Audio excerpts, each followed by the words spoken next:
Praise the lord. ఈరోజు దేవుడు మనతో మాట్లాడుతున్న వాక్యము వాగ్దానము యెషయా గ్రంథము 41వ అధ్యాయము 10వ వచనము.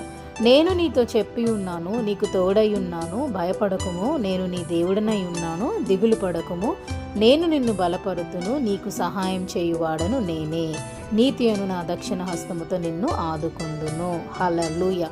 ఈ వాక్యము చదువుతుంటేనే మనకి తెలియని ఒక ధైర్యం వచ్చేసేయాలి. సో క్లియర్గా స్పష్టంగా దేవుడు వాక్యం ద్వారా మాట్లాడుతున్నారు. ఏంటి అంటే, భయపడకము, మన దేవుడు మనకు దేవుడై ఉన్నాడు కాబట్టి మనము ఏ విషయంలో కూడా భయపడకూడదంట, దిగులు కూడా పడకూడదంట, బలపరుతును అని చెప్తుంది వాక్యం. ఏంటి, మనము ఎక్కడైతే భయపడతామో, ఎక్కడైతే దిగులు పడతామో అప్పుడు మనకి లేనిపోని ఆలోచనలన్నీ వచ్చేసి అవిశ్వాసంలో పడిపోతామే తప్ప ఆ భయం వల్ల, దిగులు వల్ల మనకి ఏమి కూడా రాదు. మన ప్రభువైన దేవుడు మనతో ఉన్నాడు, పరిశుద్ధాత్మ దేవుడు మనలో ఉన్నాడు కాబట్టి మనము ఏ విషయంలో కూడా భయపడకూడదంట.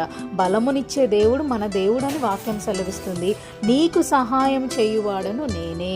సహాయం చేసేది ఎవరు? మన దేవుడే. అన్ని విషయాలలో నీకు రోగం వస్తే రోగం నుండి తప్పించే దేవుడు, స్వస్థపరిచే దేవుడు. నీకు బాధ వస్తే బాధల నుంచి తప్పించే దేవుడు మన దేవుడు.